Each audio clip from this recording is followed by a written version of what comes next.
Gagal tumbuh atau stunting merupakan salah satu masalah kesehatan yang cukup banyak terjadi di Indonesia. Gagal tumbuh atau stunting ini tidak hanya menyebabkan gangguan pada tumbuh kembang anak, tetapi juga gangguan pada perkembangan otak. Karena itu sangat penting bagi kita untuk mencegah supaya jangan sampai anak kita itu kena stunting.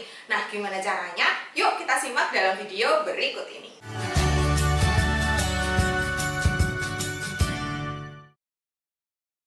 Halo, selamat datang di Kriwil Life, pemberian kesehatan bareng aku, Bidan Kriwil. Hari ini kita akan membahas soal stunting atau gagal tumbuh. Seperti kita ketahui, pemerintah itu punya banyak sekali program stunting, bahkan itu dimulai sejak masa pra-remaja, ya kan? Nah, kenapa sih stunting ini menjadi penting untuk diperhatikan dan kenapa pemerintah sangat getol? Jadi, angka stunting di Indonesia itu cukup tinggi, walaupun memang dari tahun ke tahun trennya sudah mulai menurun ya. Angka stunting di Indonesia pada tahun 2022 adalah sebanyak 21,6%. Ini masih lebih tinggi daripada standar WHO yaitu 20%. Sehingga kondisi stunting atau gagal tumbuh di Indonesia bisa disebut dalam kondisi yang kronis. Nah, masalahnya stunting itu tidak hanya bisa menyebabkan gangguan pertumbuhan fisik atau anak jadi lebih pendek dibandingkan anak-anak pada seusianya, tetapi juga bisa menyebabkan gangguan perkembangan otak dan bisa menyebabkan banyak masalah lain seperti misalnya anak cenderung mudah sakit karena imunitas atau daya tahan tubuhnya lemah. Tentu saja anak yang cenderung mudah sakit ini bisa mempengaruhi tumbuh kembang anak.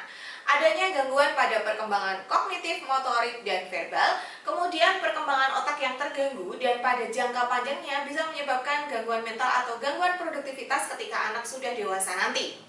Kemudian juga bisa menyebabkan resiko penyakit yang muncul nanti ketika anak sudah dewasa seperti hipertensi, obesitas, bisa juga membuat pertumbuhan anak menjadi lebih pendek dan kondisi kesehatan reproduksi yang menurun.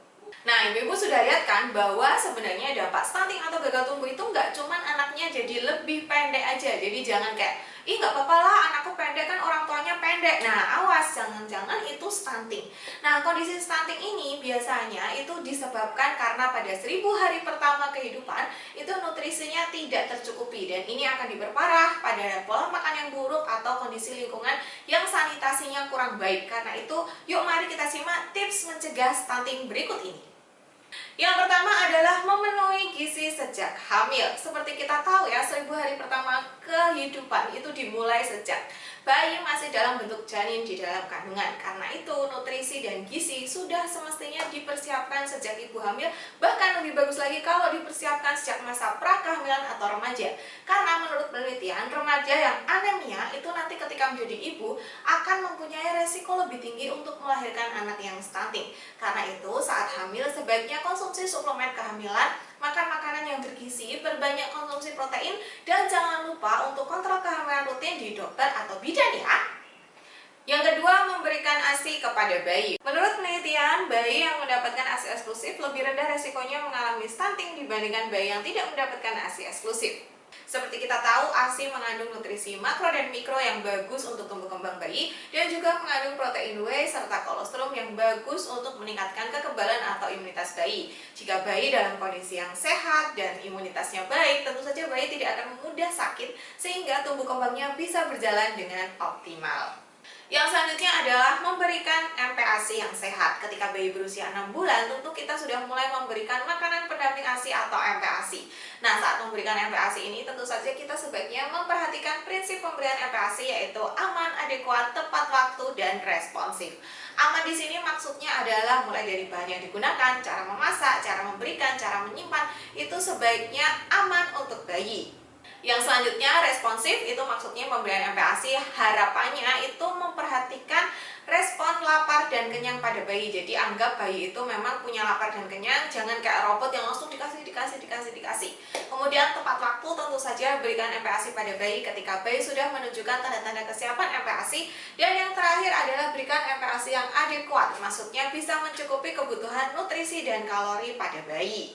Nah, saat ibu-ibu memberikan MPASI pada bayi, itu sebaiknya pertama kali memberikan MPASI itu langsung diberikan menu lengkap. Maksudnya MPASI-nya sudah mengandung karbohidrat, lemak, protein, dan serat. Supaya apa? Supaya kecukupan nutrisi baik makro maupun mikro pada bayi itu bisa terpenuhi sehingga bayi bisa tumbuh dan berkembang sesuai dengan usianya dengan optimal. Tapi sayangnya, biasanya aku sering lihat kalau ibu-ibu lagi nyuapin anak, itu biasanya yang banyak adalah karbohidrat dan seratnya. atau sayurnya. Sedangkan proteinnya itu biasanya sangat kurang. Padahal seperti kita tahu, protein itu adalah zat pembangun yang dia dibutuhkan untuk tumbuh kembang bayi dan juga untuk meningkatkan imunitas. Sehingga kalau misalnya bayinya kekurangan protein, itu nanti tumbuh kembangnya bisa terganggu dan imunitasnya itu juga bisa jadi rendah, sehingga bayi jadi rentan sakit. Ingat, kalau bayinya rentan sakit biasanya jadi nggak mau makan, bibinya seret, kemudian tumbuh kembangnya juga tentu saja terganggu. Siapa sih yang mau distimulasi tumbuh kembang motorik sensorik ketika dia dalam kondisi sakit, ya kan? Nah, untuk protein, ibu bisa menggunakan protein nabati atau protein dari tanaman seperti tahu, tempe, dan juga protein hewani seperti misalnya daging ayam, ikan, telur, daging sapi gitu ya. Tetapi menurut penelitian, protein hewani itu cenderung lebih baik dibandingkan protein nabati, terutama untuk pemberian MPASI dan tumbuh kembang bayi. Kenapa? Karena protein hewani itu mengandung asam amino esensial yang dibutuhkan oleh tubuh kita, tetapi tubuh kita tidak bisa memproduksi gitu. Jadi tentu saja kalau misalnya ibu-ibu mau kasih protein untuk anaknya, itu ibu-ibu bisa kasih protein hewani. Nah, protein hewani seperti yang aku sebutkan tadi, ibu-ibu bisa pilih ada daging ayam, ada daging sapi, ada telur, ada ikan. Nah, salah satu sumber protein yang cukup tinggi kadar proteinnya dan mudah ditemukan itu adalah ikan gabus. Ikan gabus ini proteinnya itu lebih tinggi dibandingkan protein ikan tawar lainnya. Bahkan kandungan proteinnya itu bisa menyaingi kandungan protein dari daging sapi, daging ayam, atau juga telur gitu.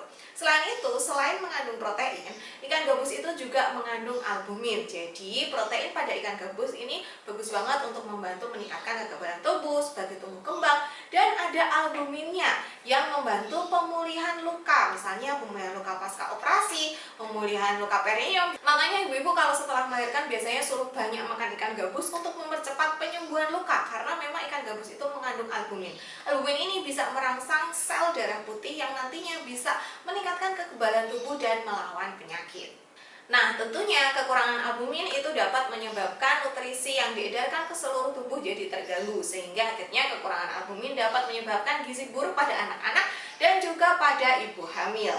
Nah, kekurangan albumin itu dapat menyebabkan nutrisi yang diedarkan ke seluruh tubuh itu jadi tidak optimal, sehingga akhirnya terjadilah gizi buruk. Karena itu, albumin dalam ikan gabus itu dapat membantu mengatasi gizi buruk pada anak-anak maupun pada ibu hamil.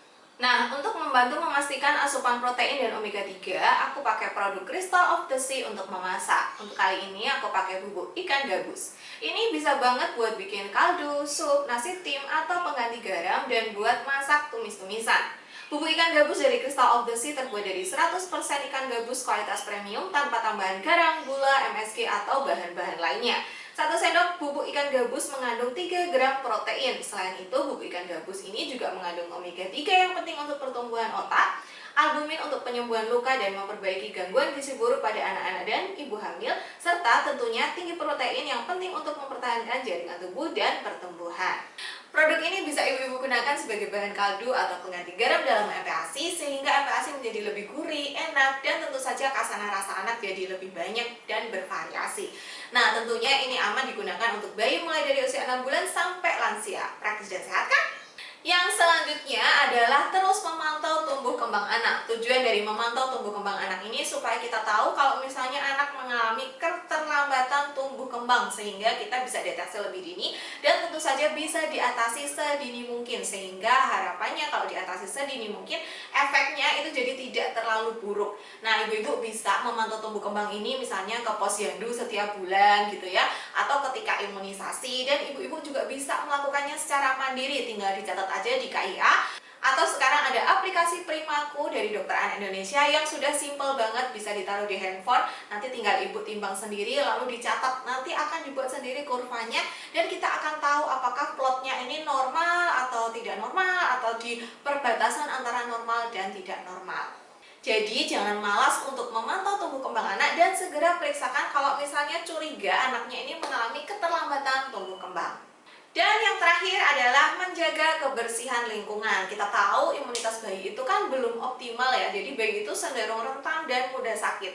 Nah, kalau misalnya sanitasi atau kondisi kebersihan lingkungan kita itu kurang bersih, maka bayi jadi mudah sakit otomatis. Beberapa penyakit itu bisa meningkatkan resiko terjadinya stunting. Contohlah diare. Ketika anak diare, tentu saja penyerapan nutrisi di dalam tubuh tidak sempurna. Kemudian anak biasanya kalau sakit juga nafsu makannya menurun, sehingga asupan nutrisi yang masuk ke dalam tubuh jadi sedikit. Dan ini akan menyebabkan gangguan pertumbuhan dan gangguan perkembangan anak. Kayak tadi aku bilang di awal, siapa sih yang pengen mainan sensori motorik ketika dia lagi sakit? Karena itu penting sekali untuk menjaga kebersihan lingkungan yang ada di sekitar kita. Bukan cuma di rumah ya, mungkin di area sekitarnya juga iya. Sama aja kalau misalnya rumahnya bersih tapi keluar rumah halamannya ternyata kotor. Nah, sama aja itu juga bisa menyebabkan anak jadi mudah sakit. Buat ibu-ibu yang mau nyobain produknya Crystal of the Sea, ibu-ibu bisa cek di kolom deskripsi ya. Nanti aku taruh link pembeliannya di situ untuk langsung meluncur ke official store-nya Crystal of the Sea. Nah, itu tadi 5 tips untuk mencegah stunting. Ingat ya, mencegah itu selalu lebih baik daripada mengobati. Karena nanti kalau sudah terlanjur stunting, maka terapi dan pengobatannya tentu saja akan lebih rumit. Nah, buat ibu-ibu yang pengen nyobain produknya Crystal of the Sea, tinggal cek aja di deskripsi box. Nanti aku akan tulis linknya di situ. Terima kasih sudah menonton. Sampai jumpa di video selanjutnya. Bye!